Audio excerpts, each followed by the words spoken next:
أعوذ بالله من الشيطان الرجيم.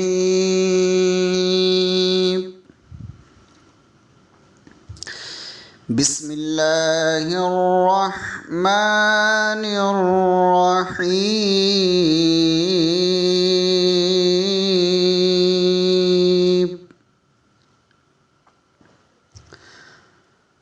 وَلَقَدْ يَسَّرْنَا الْقُرْآنَ لِلذِّكْرِ فَهَلْ مِن مُّدَّكِرٍ. صدق اللہ العظیم.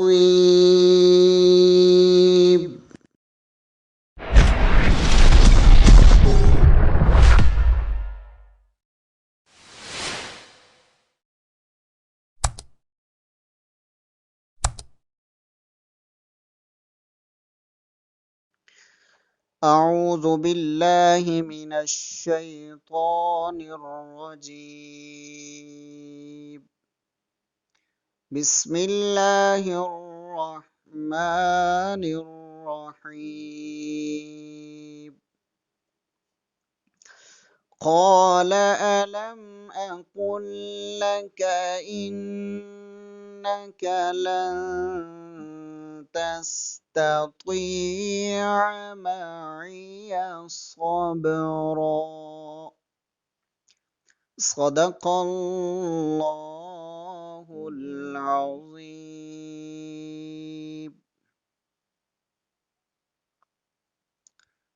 پارہ نمبر 16، رکوع نمبر 1.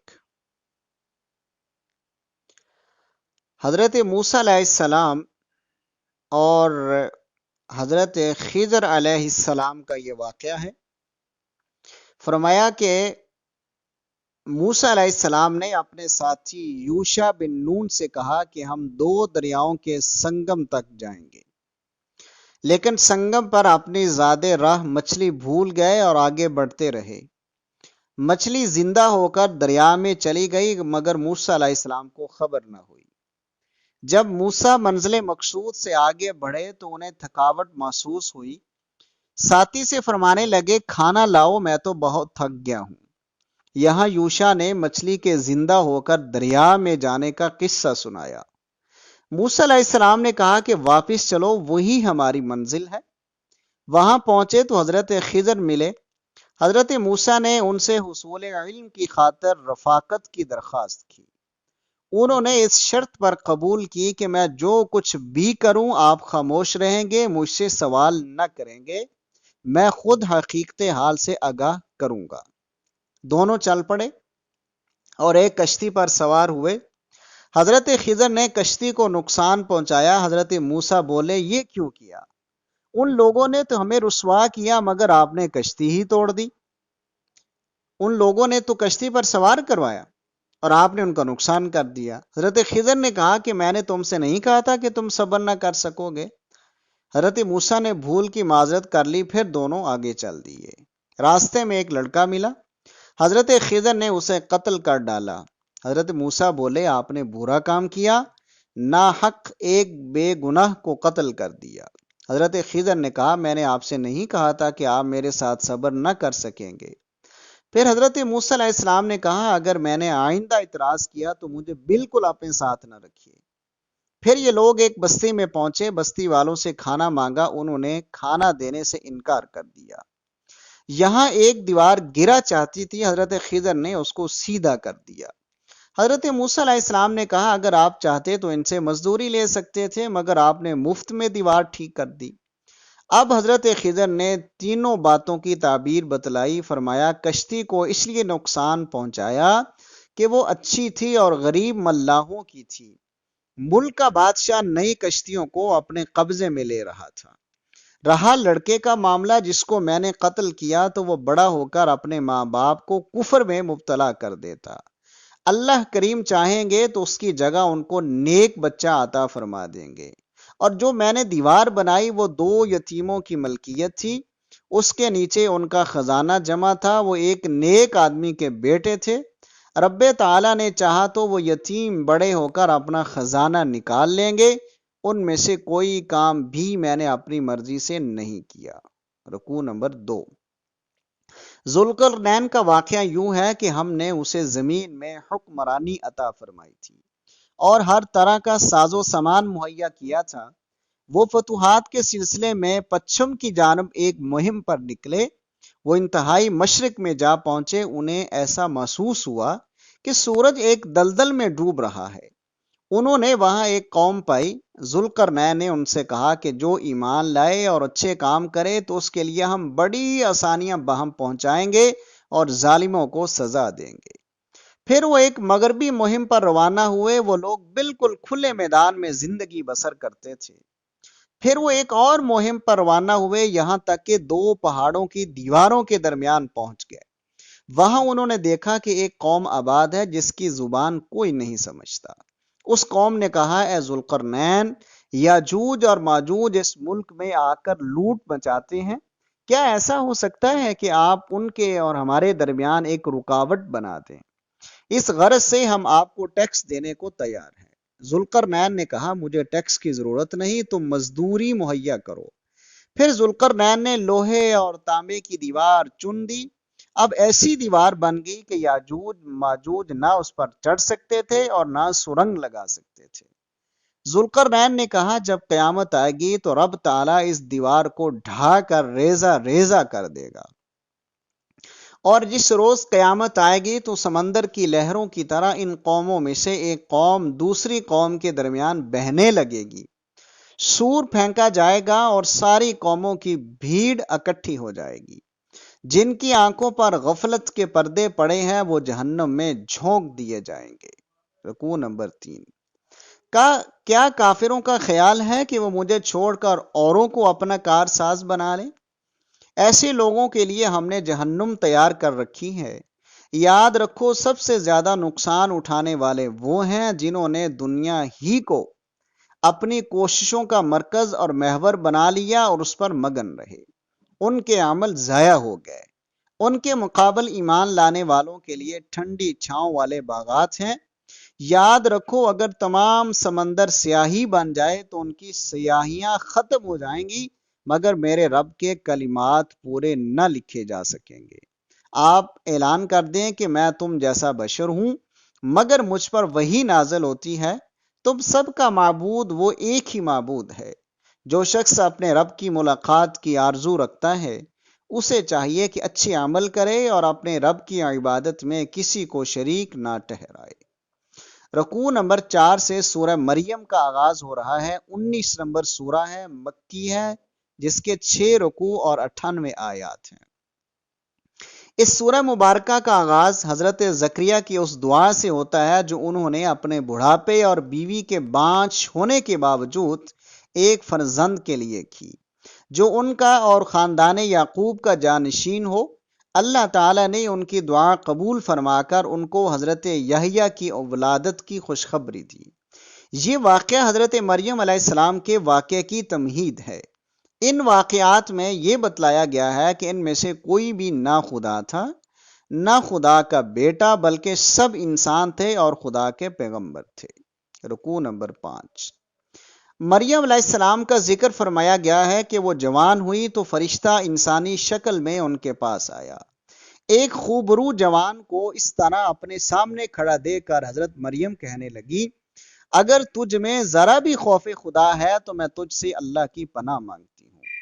فرشتے نے کہا کہ میں فرشتہ ہوں اور تجھے بیٹا عطا کرنے کے لیے آیا ہوں۔ مریم نے کہا، مجھے آج تک کسی انسان نے نہیں چھوا اور نہ ہی میں بدکار ہوں۔ فرشتے نے کہا کہ حکم الہی سے آپ کے ہاں بچے کی پیدائش ظاہری اسباب کے بغیر ہوگی اور وہ اللہ کا ایک نشان ہوگا۔ بچہ پیدا ہوا۔ حضرت مریم کو بے حد صدمہ ہوا، کہنے لگی، کاش مجھے پہلے ہی موت آ جاتی۔ ارشاد ہوا، غم نہ کر، کھاؤ پیو اور اللہ کے لیے خاموش رہنے کی نظر مان لی، کسی سے بات نہ کرنا۔ لوگوں نے جب حضرت مریم کی گود میں بچہ دیکھا تو کہنے لگی، کہنے لگے اور تانے دینے لگے کہ تیرا خاندان تو ایسا نہ تھا۔ حضرت مریم نے بچے کی طرف اشارہ کیا کہ یہ خود جواب دے گا۔ قوم نے کہا کہ گود کا بچہ کیسے بولے گا؟ بچہ بول اٹھا کہ میں اللہ کا بندہ ہوں، مجھے اللہ نے کتاب دی ہے، آتانی الکتاب وجعلنی نبیا، اور نبی بھی بنایا ہے، اور مجھے نماز پڑھنے، زکوٰۃ ادا کرنے اور والدہ کے ساتھ اس نے سلوک کا حکم دیا ہے۔ یہ ہے عیسیٰ ابن مریم کی شخصیت کہ وہ حضرت مریم کے ہاں خرقِ عادت کے طور پر پیدا ہوئے، تم نے ان کو خدا کا بیٹا بنا دیا، حالانکہ اللہ تعالیٰ کسی کو بیٹا بنانے سے پاک ہے۔ یاد رکھو سیدھا راستہ یہی ہے کہ میرا اور تمہارا رب اللہ ہے، سب اسی کی عبادت کرو، سب کو اسی کی طرف لوٹ کر جانا ہے۔ رکوع نمبر 6۔ فرمایا کہ ابراہیم علیہ السلام نے کس طرح اپنے والد کو درس توحید دیا۔ وہ سچے نبی تھے۔ انہوں نے اپنے والد سے کہا، ابا جان، جو سنتے اور دیکھتے نہیں اور تمہارے کچھ کام نہیں آ سکتے، تم ان کی پوجا کیوں کرتے ہو؟ میرے پاس ایسا علم ہے جس کا تمہیں علم نہیں۔ میری پیروی کرو تاکہ میں سیدھا راستہ دکھاؤں اور شیطان کی پرستش نہ کرو۔ مجھے خطرہ ہے کہ تم شرک کر کے اپنے آپ کو عذاب خداوندی کا مستحق بنا لو گے۔ باپ نے کہا، ابراہیم ان حرکتوں سے باز آ جا، تو مجھے میرے معبودوں سے ہٹانا چاہتا ہے، اگر تو باز نہ آیا تو پتھر مار مار کر ہلاک کر دوں گا۔ حضرت ابراہیم نے کہا، اچھا آخری تمہیں سلام، ہاں میں تمہارے لیے اپنے رب سے بخشش مانگوں گا، میں تمہارے مشرکانہ عقیدے سے بیزار ہوں۔ جب ابراہیم ان سے الگ ہو گیا تو ہم نے حضرت ابراہیم کو اسحاق اور یعقوب سے نوازا، انہیں نبوت عطا کی، اپنی رحمت سے عنایات کی اور ان کا ذکر خیر بلند کیا۔ رکوع نمبر 7۔ اس کے بعد موسیٰ علیہ السلام کا ذکر ہے کہ وہ برگزیدہ رسول اور نبی تھے۔ ہم نے انہیں کوہ طور پر ہم کلامی کا شرف بخشا اور اپنی رحمت سے انہیں ہارون علیہ السلام بھائی نبی عطا فرمائی۔ حضرت اسماعیل کے بارے میں فرمایا کہ وہ وعدے کے سچے پیغمبر تھے، گھر والوں کو نماز اور زکوٰۃ کا حکم دیتے تھے، وہ اللہ کے برگزیدہ بندے تھے۔ ادریس علیہ السلام بھی سچے پیغمبر تھے۔ ارشاد ربانی ہے کہ یہ سب آدم، نوح اور حضرت ابراہیم و یعقوب علیہ السلام کی اولاد میں سے تھے۔ اللہ کی آیات کو سن کر روتے ہوئے سجدے میں گر جاتے تھے۔ ان کے بعد ان کے برے جانشین آئے جنہوں نے نمازیں ضائع کر دیں اور خواہشات کے پیچھے چلنے لگے۔ ہاں، توبہ کرنے والے اور اچھے عمل کرنے والے جنت کے مستحق ہوں گے، یعنی سدا بہار جنت کے، جس کا وعدہ اللہ کریم نے اپنے بندوں سے کر رکھا ہے۔ اس جنت کے وارث ہمارے پرہیزگار بندے ہوں گے۔ رکوع نمبر 8۔ آخرت کا منکر کہتا ہے کہ کیا میں مرنے کے بعد پھر زندہ کر لیا جاؤں گا؟ فرمایا، کیا اس کو یاد نہیں کہ جب یہ کچھ بھی نہ تھا تو ہم نے اسے پیدا کیا تھا، اور قیامت کے دن ہم ان منکرین آخرت کو اور ان کے پیشوا شیطانوں کو جہنم کے گرد لا کر انہیں گھٹنوں کے بل گرا دیں گے، پھر ان کو درجہ بدرجہ جہنم میں جھونک دیں گے، مگر پرہیزگار اس لیے بچا لیے جائیں گے اور ظالم جہنم میں گرا دیے جائیں گے۔ منکرین آخرت ایمان والوں پر بھبتیاں کستے ہیں کہ دیکھو دنیا میں شان و شوکت میں کون بڑا ہوا ہے۔ فرمایا، ان کو بتا دیں کہ رب تعالی نے تمہیں مہلت دی ہے، اول تو تم دنیا میں عذاب میں مبتلا ہوں گے، اگر بچ گئے تو قیامت کے دن دھر لیے جاؤ گے، البتہ ایمان والوں کی نیکیاں آخرت میں کام آئیں گی۔ منکرین آخرت کہتے ہیں کہ ہم دنیا اور آخرت دونوں میں مال اور اولاد سے نوازے جاتے رہیں گے۔ فرمایا، جس سر و سامان کا ذکر یہ لوگ کر رہے ہیں یہی دنیا میں رہ جائے گا اور ان کو تنہا ہمارے پاس آنا ہوگا۔ رکوع نمبر 9۔ ان کے خود ساختہ مشکل کشا آخرت میں ان کے کچھ کام نہ آئیں گے۔ شیاطین ان لوگوں کو انکار آخرت پر اکسا رہے ہیں۔ آپ فکر نہ کریں، ہم نے ان کی گنتی کر لی ہے۔ مجرموں کو پیاسے جانوروں کی طرح جہنم کی طرف ہانک کر لے جایا جائے گا۔ ان ظالموں نے خدا کے لیے اولاد تجویز کی، یہ انتہائی سخت بےہودہ بات ہے کہ آسمان پھٹ پڑے، زمین شک ہو جائے اور پہاڑ گر جائیں، سنو خدا کی یہ شان نہیں کہ وہ کسی کو بیٹا بنائے، زمین و آسمان میں سب اس کے بندے ہیں۔ اللہ تعالی ایمان والوں کے لیے اور اچھے کام کرنے والوں کے لیے لوگوں کے دلوں میں محبت پیدا کر دے گا۔ قرآن مجید کے نزول کا مقصد ایمان والوں کو خوشخبری دینا اور ہٹ دھرم لوگوں کو ڈرانا ہے۔ ہٹ دھرم غور کیوں نہیں کرتے کہ ہم نے ان سے پہلے کتنی ہی قومیں ہلاک کر دی ہیں جن کا آج تک نہ کہیں نشان ملتا ہے نہ تم ان کی بھنک سنتے ہو۔ رکوع نمبر 10 سے سورہ طٰہٰ کا آغاز ہو رہا ہے۔ 20 نمبر سورہ مکی ہے، 8 رکوع ہیں اور 135 آیات ہیں۔ اے نبی صلی اللہ علیہ وسلم، ہم نے یہ کتاب اس لیے نہیں اتاری کہ جو لوگ نہ ماننا چاہتے آپ ان کو منوا کر چھوڑیں، یہ تو صرف یاد دہانی ہے تاکہ جس کے دل میں خدا کا کچھ خوف ہو وہ اسے سن کر ہوش میں آ جائے۔ یہ کتاب آسمانوں اور زمین کے خالق نے اتاری ہے جو ہر شے کا مالک ہے، کھلی اور چھپی کو جاننے والا ہے، اچھے ناموں والا ہے۔ اس کے بعد موسیٰ علیہ السلام کا واقعہ اس امر کی وضاحت کے لیے بیان کیا گیا ہے کہ حضرت موسیٰ علیہ السلام کمزور ہونے کے باوجود فرعونیوں پر اللہ کے اذن سے غالب آ گئے تھے۔ بالکل اسی طرح محمد مصطفیٰ صلی اللہ علیہ وسلم بھی بالآخر غالب آ جائیں گے اور ان کے مخالفین مغلوب ہوں گے۔ موسیٰ علیہ السلام کا واقعہ کوہ طور میں رب تعالیٰ کی ہم کلامی سے شروع کیا گیا ہے۔ حکم ہوا کہ اللہ کی عبادت کرو اور قیامت پر ایمان لاؤ کہ اس دن ہر شخص کو اس کے کیے کا بدلہ دیا جائے گا۔ موسیٰ علیہ السلام کو 2 معجزے ملے، عصا کا معجزہ جسے زمین پر پھینکنے کا حکم ہوا تو وہ سانپ بن گیا، اور دوسرے ید بیضا کا معجزہ کہ انہوں نے اپنا ہاتھ اللہ کے حکم سے بغل میں دبایا تو وہ چمکتا ہوا نکلا۔ رکوع نمبر 11۔ موسیٰ علیہ السلام اس عظیم مشن کی آسانی کے لیے شرح صدر اور ہارون علیہ السلام کو بطور معاون پیغمبر مقرر کرنے کی درخواست کی جو قبول ہوئی، اور فرمایا گیا کہ موسیٰ تم پر ہمارے پہلے بہت سے انعامات ہیں۔ تم پیدا ہوئے تو فرعونی بنی اسرائیل کے بچوں کو قتل کر رہے تھے، ہم نے تمہاری والدہ کے دل میں بات ڈالی کہ بچہ کو صندوق میں رکھ کر دریا میں ڈال دے۔ ایسی تدبیر فرمائی کہ تمہیں تمہارے دشمن اور اپنے دشمن کے گھر میں پالا، اس کے دل میں تمہاری محبت ڈال دی، پھر تمہیں ماں کی طرف لوٹا دیا۔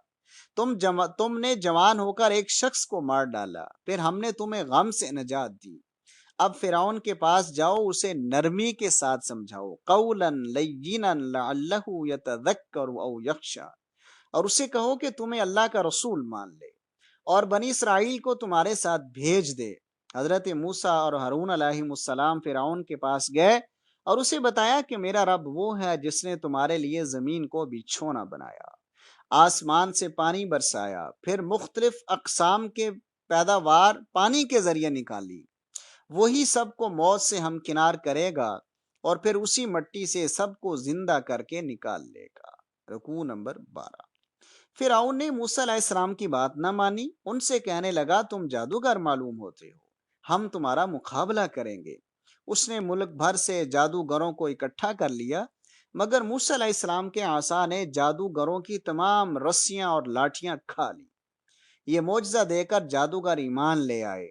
فرعون نے ان کو قتل کرنے اور سولی پر چڑھانے کی دھمکی دی، تو انہوں نے کہا جو تیرے جی میں آئے کر لے، ہم تو اپنے رب پر ایمان لا چکے ہیں، آمنا برب العالمین۔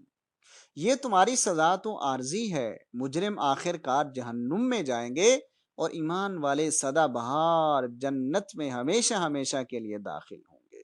اللہ تعالی ہم سب کو ایسی جنتوں میں داخل فرمائے۔ رکوع نمبر 13۔ اللہ تعالیٰ نے موسیٰ علیہ السلام کو فرمایا کہ اسرائیلیوں سمیت مصر سے ہجرت کر جائیں۔ فرعون نے پیچھا کیا اور اپنے لشکر سمیت بحیرہ قلزم میں ڈوب مرا۔ اے بنی اسرائیل، یاد تو کرو، ہم نے تم کو تمہارے دشمن سے نجات دی اور تاکید کر دی کہ حد سے نہ بڑھنا، مگر موسیٰ علیہ السلام کوہ طور پر گئے تو تم نے بچھڑے کی پرستش شروع کر دی۔ موسیٰ علیہ السلام نے واپس آ کر شدید غصہ کا اظہار کیا کہ اے میری قوم، کیا تمہارے رب نے تم سے اچھے وعدے نہیں کیے تھے؟ کیا میں زیادہ دیر تمہارے پاس سے دور رہا ہوں؟ تم نے میرے ساتھ وعدہ خلافی کر کے اپنے آپ کو عذاب کا مستحق کیوں بنا لیا؟ رکوع نمبر 14۔ حضرت موسیٰ علیہ السلام نے ہارون بھائی سے بڑے غصے کے ساتھ کہا، تم نے میرے بعد انہیں گمراہی سے کیوں نہ روکا؟ انہوں نے کہا، ماں جائے میری داڑھی اور سر کے بال نہ پکڑیں، تو میں تو اس بات سے ڈرا کہ آپ یہ فرمائیں کہ تو نے تفرقہ ڈال دیا ہے۔ پھر آپ نے گسالہ بنانے والے سامری سے کہا کہ تو نے پوری قوم کو گمراہ کیا ہے، اب دفع ہو جا، زندگی بھر تجھے یہی پکارتے رہنا ہے کہ مجھے نہ چھونا۔ اے سامری، اپنے جھوٹے معبود کو دیکھ، ہم اسے جلا دیں گے اور ریزہ ریزہ کر کے دریا میں بہا دیں گے۔ یاد رکھ، سب کا معبود وہی اللہ ہے، جس کے سوا کوئی عبادت کے لائق نہیں۔ اس کے ساتھ شرک کرنے والے آخرت میں پتھرائی ہوئی آنکھوں کے ساتھ آئیں گے اور ان کو دنیا کی تمام عیش و عشرت بھول جائیں گے۔ رکوع نمبر 15۔ قیامت کا ذکر کرتے ہوئے فرمایا کہ انہیں بتلا دیں، پہاڑوں کو میرا رب دھول بنا کر اڑا دے گا اور زمین کو ہموار چٹیل میدان کر دے گا۔ اس روز تمام آوازیں رحمان کے آگے دب کر رہ جائیں گی، ایک سرسراہٹ کے سوا تم کچھ نہ سنو گے۔ وہاں اس کی اجازت کے بغیر کسی کی سفارش کام نہ دے گی۔ ظلم کا بارے گناہ اٹھانے والے نامراد ہوں گے، اور جو شخص نیک عمل کرے گا اس کو کسی ظلم یا حق تلفی کا خطرہ نہ ہوگا۔ فرمایا، قرآن مجید ہم نے عربی زبان میں نازل کیا ہے، اس میں وعید کی باتیں انہیں سمجھانے اور ڈرانے کے لیے اتاری ہیں۔ جب تک وحی کا نزول پورا نہ ہو جائے آپ پڑھنے میں جلدی نہ کریں، دعا کریں، رب زدنی علما، اے میرے رب میرے علم میں اضافہ فرما۔ رکوع نمبر 16۔ تمام فرشتوں نے آدم کو سجدہ کیا مگر ابلیس نے انکار کر دیا، تو ہم نے آدم علیہ السلام سے فرمایا کہ اے آدم، ابلیس تمہارا اور تمہاری بیوی کا دشمن ہے، یہ کہیں تمہیں جنت سے نہ نکال دے، تم مصیبت میں پڑ جاؤ گے۔ چنانچہ وہی ہوا کہ آدم علیہ السلام شیطان کی باتوں میں آ گئے اور بھٹک گئے۔ پھر اللہ تعالیٰ نے آدم کی توبہ قبول کر لی اور ان کو ہدایت بخشی، اور پھر اعلان فرمایا کہ اے اولاد آدم، اب زمین پر چلے جاؤ، وہیں رہو بسو۔ یاد رکھو، جس نے میرے ذکر سے منہ موڑا اس کے لیے دنیا میں زندگی تنگ ہوگی۔ فَإِنَّ لَهُ مَعِيشَةً ضَنْقًا وَنَحْشُرُهُ يَوْمَ الْقِيَامَةِ أَعْمَىٰ، اور آخرت میں اسے اندھا کر کے اٹھایا جائے گا، اور آخرت کا عذاب تو بڑا ہی سخت ہے اور باقی رہنے والا ہے۔ کیا انہیں دکھائی نہیں دیتا کہ ہم نے ان سے پہلے کتنی قومیں ہلاک کی ہیں جن کی بستیوں میں یہ پھرتے ہیں؟ عقل والوں کے لیے اس میں نشانیاں ہیں۔ رکوع نمبر 17۔ آخر میں حضور علیہ السلام کو فرمایا، اگر تقدیر الہی طے شدہ نہ ہوتی تو منکرین حق پر کبھی کا عذاب آ گیا ہوتا۔ آپ دشمنان حق کی باتوں پر صبر کریں اور صبح و شام تسبیح و تحلیل میں مصروف رہیں، اور ظالموں کی دولت مندیوں کو نظر اٹھا کر بھی نہ دیکھیں۔ اپنے متعلقین کو بھی نماز اور صبر کی تلقین کرتے رہیں، کیونکہ اچھا انجام پرہیزگاروں کا ہے۔ اگر آپ کی تشریف آوری سے پہلے ہم ان کو ہلاک کر دیتے تو یہ کہتے کہ ہمارے پاس تو کوئی رسول ہی نہیں آیا، پھر آپ تشریف لائے تو انہوں نے انکار کر دیا۔ آپ انہیں کہہ دیں کہ انتظار کرو، ان قریب تمہیں معلوم ہو جائے گا کہ کون سیدھی راہ پر چلنے والا ہے۔ وآخر دعوانا ان الحمد للہ رب العالمین۔